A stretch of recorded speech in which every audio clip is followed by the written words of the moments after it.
Namo Sang Hyang Adi Budaya, Namo Buddhaya. Terima kasih pada kesempatan ini menjumpai Bapak Ibu, saudara-saudara terkasih pada channel Tamu Ki Ananda. Terima kasih sekali lagi. Saya Sulaiman diberikan kesempatan pada kesempatan ini akan berbagi dengan topik terkait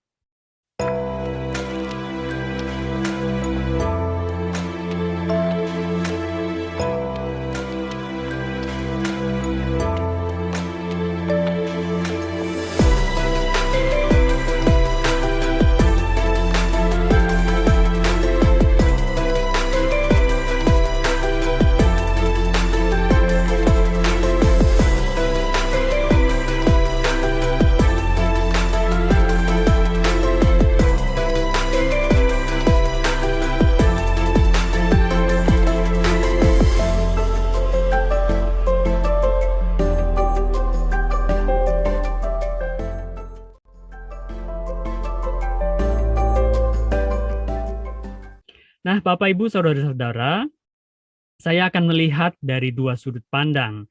Yang pertama adalah dari sudut keyakinan, sudut pandang keyakinan. Dan yang kedua adalah dari sudut pandang kajian sejarah. Bapak Ibu saudara-saudara sedharma, sebelum menjadi seorang umat Buddha, saya pun sempat berkecamuk dengan pertanyaan, apakah seorang umat Buddha itu penyembah berhala?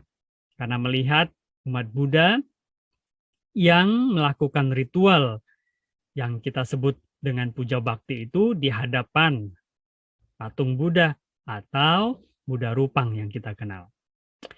Bapak, Ibu, Saudara-saudara, pikiran pertanyaan-pertanyaan itu dijawab setelah saya belajar terkait dengan ajaran Buddha, di mana saya belajar bahwa keyakinan dalam umat Buddha atau sebagai seorang Buddhis itu didasarkan pada konsep percaya tetapi tidak membabi buta. Bapak Ibu kenal dengan Ahipasiko, dan saat ini kalau sekarang saya sebagai akademisi sebutnya sebagai semangat saintifik. Ya. Nah, dari sudut pandang keyakinan, tentu Rupang Buddha atau Buddha Rupang ini adalah simbol yang sangat-sangat disucikan, karena simbol ini merupakan simbol umat Buddha ya dalam meningkatkan keyakinannya kepada Buddha sebagai guru yang membawa pesan pembebasan, pesan kesadaran ya agar tidak hanya kita sebagai manusia, bahkan semua makhluk terbebas dari samsara. Artinya simbol Buddha Rupang ini amat sangat penting bagi seorang umat Buddha. Ya. Nah, walaupun kalau kita lihat dari konteks kajian historis, ya, umat Buddha atau kita bisa lihat ya tulisan-tulisan artikel dari para sarjana-sarjana Buddha atau sarjana-sarjana religious studies, kita ya atau Buddhism, early Buddhism tidak mengenal Buddha Rupang. Ya. Yang dikenal pada masa itu adalah apa yang disebut dengan tradisi stupa, ya, tempat penyimpanan relik, ya, sisa kremasi, ya, yang dikenal di zaman early Buddhism. Nah, Buddha Rupang sendiri dari sisi arkeolog, Buddha Rupang ini pernah ditemukan yang sangat berpengaruh dengan kebudayaan Helenistik atau Yunani kuno.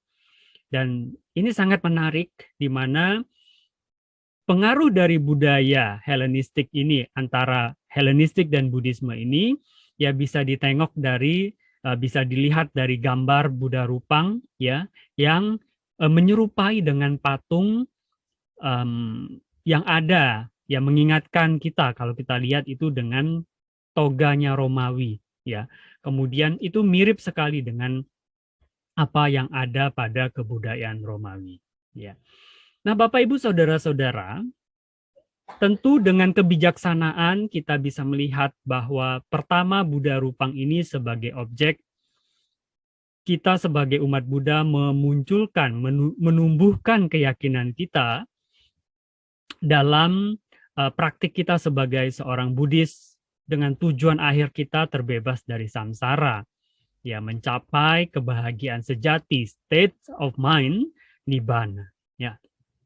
Nah, Bapak Ibu saudara-saudara, tentunya gambaran Buddha Rupang ini kalau kita tengok ya dari berbagai macam tempat, kalau Bapak Ibu pernah ke India, ke Bodh Gaya, di sana ada banyak kompleks ya, wihara yang dari negara Cina, kemudian dari negara Thailand, Myanmar, ya, dan beberapa tempat lainnya yang menggambarkan patung Buddha Rupang ini berbeda, ya, dari raut muka dan bentuk Upanisad atau kepala, lingkaran kepala ini.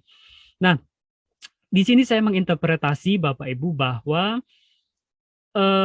simbol dari Buddha Rupang ini secara spiritual kita mengenalnya sebagai satu simbol kesempurnaan, di mana secara mental kita ketika melakukan pemujaan, ketika kita bermeditasi, ya, seolah-olah kita dekat dengan Buddha sebagai guru yang langsung membimbing kita, memberikan satu bentuk penerangan, ya, yang tadinya kita dari gelap menuju ke terang, dari terang bahkan kita menuju ke sangat terang. Jadi itu fungsi Buddha Rupang yang kita sebagai umat Buddha puja, ya.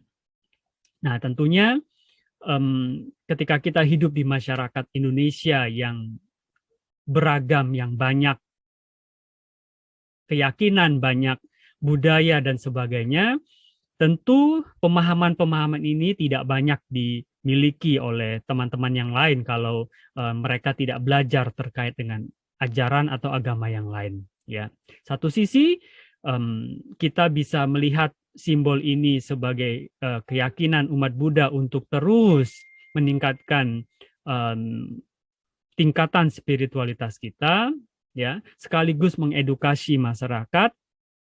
Pentingnya simbol ini tidak untuk menjadi satu bentuk dijadikan ya sebagai satu pelintiran kebencian. Nah, itu yang tidak diperkenankan, ya. Kalau teman-teman tidak tahu, kita beritahu, ya. Kalau teman-teman kita yang non-Buddhis tidak mengetahui, kita beritahu, ya, bagaimana simbol ini pentingnya bagi umat Buddha, ya. Dan secara historis kita juga memberitahu bagaimana bentukan Buddha Rupang ini, ya, diteliti oleh para arkeolog, ya, yang ternyata berbeda, ya. Bisa juga saya interpretasikan bahwa perbedaan ini menunjukkan bahwa setiap orang bisa mencapai tingkatan kebudaan, ya. Nah, namun yang tidak diperkenankan adalah menjadikan simbol-simbol ini, khususnya ya kita di Indonesia, walaupun kita memiliki hak azazi manusia, ya, hak ekspresi untuk mengekspresikan kebebasan berekspresi, tetapi tidak juga kita menggunakan simbol-simbol keagamaan ini untuk tujuan kebencian dan hal-hal yang berhubungan dengan politik praktis, ya. Nah, kita harusnya lelah dengan hal-hal yang terkait konflik-konflik yang berhubungan dengan keagamaan, ya. Bagi para politisi, baik itu seorang Buddhis maupun non-Buddhis, ya, kita gunakan, ya, kemampuan kita untuk membantu masyarakat. Itu yang terpenting. Kita gunakan hal-hal yang terbaik yang bisa kita berikan kepada bangsa ini, ya, sehingga bangsa ini bisa menjadi bangsa yang sejajar, ya, bahkan bisa melebihi bangsa-bangsa yang lain, sehingga kita semua dapat turut membantu, ya, ketertiban dan perdamaian dunia, ya. Dengan demikian manfaat kita lahir, ya, dan belajar menjadi Buddhis itu benar-benar dapat dirasakan oleh dunia. Nah, demikian Bapak Ibu saudara-saudara, semoga kita semua menjadikan objek Buddha Rupang ini ya sebagai objek untuk kita meningkatkan keyakinan kita sebagai umat Buddha, ya untuk kita mencapai realitas ya tertinggi dari ajaran Buddha, dan juga kepada masyarakat umum ya kita bisa melakukan edukasi terkait dengan Buddha Rupang ini ya sebagai bentuk penghormatan kita, sebagai bentuk manifestasi kesempurnaan yang diajarkan oleh Buddha lebih ya hampir ya 2600 tahun yang lalu. Semoga kita senantiasa menginspirasi apa yang telah diajarkan oleh Buddha dan kita menjadi inspirasi bagi semua masyarakat untuk terus mencapai, merealisasi, memberikan pencerahan bagi semua makhluk bahkan. Terima kasih atas kesempatan, atas perhatian yang telah Bapak Ibu berikan. Selamat, sehat, dan bahagia untuk Bapak Ibu semua. Semoga semua makhluk hidup berbahagia. Samasta loka sukhino bhavantu. Semoga semua makhluk hidup berbahagia. Sadu, sadu, sadu.